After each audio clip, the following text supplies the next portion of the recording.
Well, the best smoothie that my wife made for me, Amanda, was she made me this one that at the beginning when I couldn't really eat much, when my mouth was wired shut, it was hard for me to get anything through. And so it pretty much had like a lot of stuff in it. It was like, I think, almond butter and kale and like pretty much everything that I needed. I mean, for all the stuff that was in it, like greens and stuff, it actually didn't taste too bad. So that was one that I remember that was pretty good. And she made a lot of stuff for me. She took great care of me and made me homemade soups and would blend up vegetables and make them like pureed, and did a lot of stuff. And it it would have been really rough if it wasn't for her through this whole thing, and especially with my mom and her mom coming out and staying and helping, because with our son being so young, and it was just a lot on the table for my wife, and she did a great job, and I really appreciate it.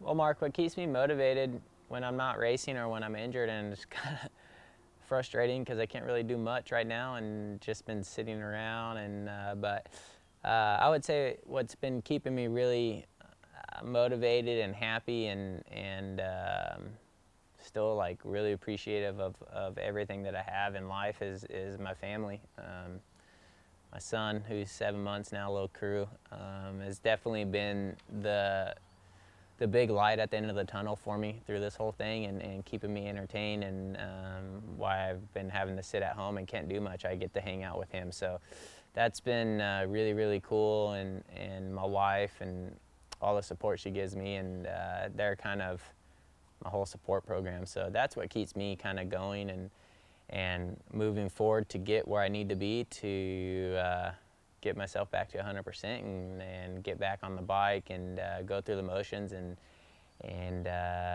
see how everything goes then. So yeah, that's kind of what keeps me going.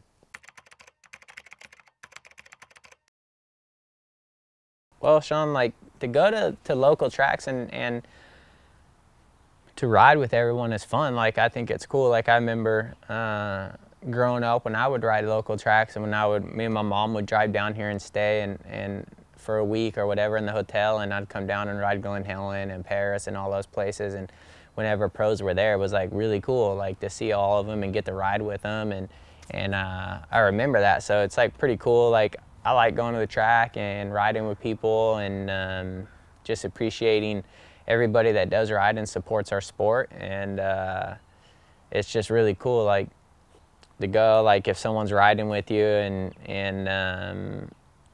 just to kind of like cruise around with people on the track like I've done before, and like they'll come back and talk to you, oh, that was so cool. Like I don't know, that's neat, because I remember when I was at that stage, like I thought it was like the coolest thing ever. So I like to try to do as much as I can as far as return, you know, as much as I can to the fans and the people that support us. Dude, there's been so many different versions. I don't even know. I think I mean, it still gets butchered to date. So, but I mean, it is kind of confusing. I guess the I or the A kind of throws everybody off, but the proper way to pronounce it is just Morris. So.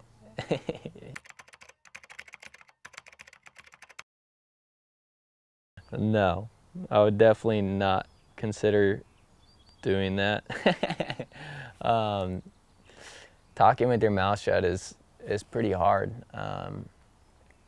It's a lot harder than you would think, and it took me a while. By the end, I had it pretty dialed in after 8 weeks, but I thought I talked pretty good with my mouth wired shut until the day I got my wires clipped, and I'm like, holy moly, like this is so much easier. Like everyone understood me pretty good in person when I would talk when my mouth was wired shut. But whenever I would talk on the phone to like people I didn't know, or if like, you know, just random stuff, trying to take care of phone business, and they would always like, what, huh? And it would get so frustrating. But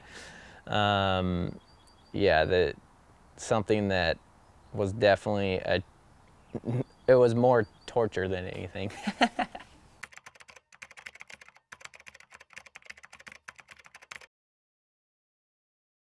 Well, Rosemary, my advice for kids and parents coming up in racing and wanting their kids to succeed. I think for the main thing I would say is to make sure that you keep it fun and not, I mean, obviously there's going to be pressure, but not to put too much pressure on them. I mean, someone that wants to succeed in this sport and wants to do good, they're going to put enough pressure on themselves. They don't need more pressure from other people.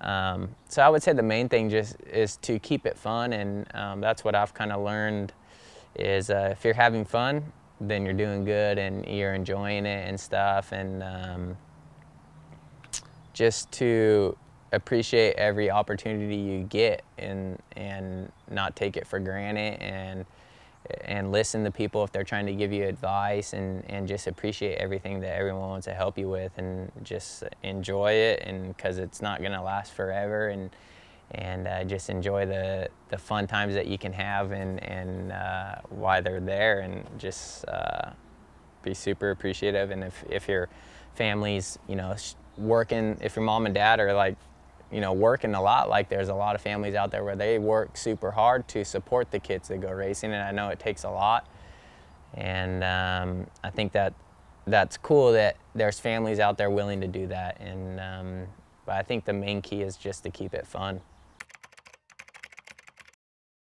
Well, David, racing with my brother-in-law's, I mean, not any, I don't know how to explain it. Like, I get along with pretty much everyone at the races and everyone on the track, and I race everyone the same, and I race them the same way I want to be raced. And as far as with being my brother-in-law with Andrew, I think it's cool. Like, you know, we go racing it with each other and getting to see family every weekend, and, you know, with my wife and our son, and then Andrew's wife Jackie and their kids. Like, we get to see each other on the weekends with them being in Texas when I was racing, and it's really, I think it's really cool, and because, you know, me and Andrew talk quite a bit, and we can kind of share information with each other that we know could benefit each other, and it won't go beyond either one of us as far as, like, you know, riding stuff or training stuff and stuff like that. So it's pretty cool to have someone to talk to kind of help me,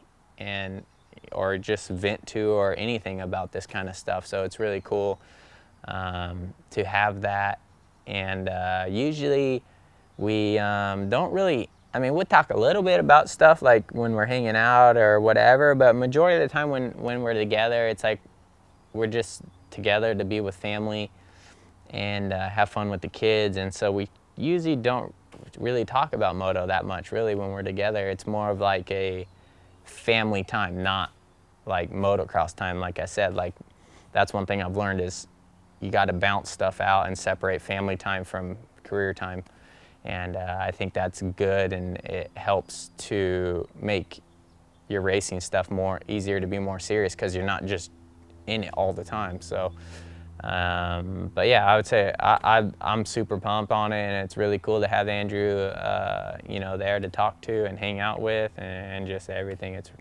I'm really, really thankful to have all my family and friends that I have to talk to. My plans for right now are to get myself back to 100%, and when I'm allowed to start training, start lifting weights, and get my body back to where it needs to be. I mean, I ended up losing like 17 pounds, 18 pounds. I got down to 137 pounds, so I still got a ways to go to get that mass back on me, and lifting weights, and just getting fat back on my body and everything. So I should have a while, hopefully, to get in the gym and get on the road bike and get everything back to where it needs to be before I get released to start riding. And so once I get released and start riding, obviously, then I think everything will come together then, you know, as far as how I feel, if I still think I'm gonna be competitive, and everything like that. But like I said, right now I want to go racing again, and kind of go out there and do what my plan was this year. So it's kind of frustrating. Like, I put a lot of work into this year trying to get ready on the 450, and a lot of testing everyone at the team did a great job with the Star Valley Yamaha team. We tested and did tons of stuff to the bike and did so much work, and it's just like, I know it's out of everyone's control. It's just frustrating for it to get cut so short for us, but my plan is to get back out there and pay these guys back for all the work that they put in on me and the opportunity they've given me.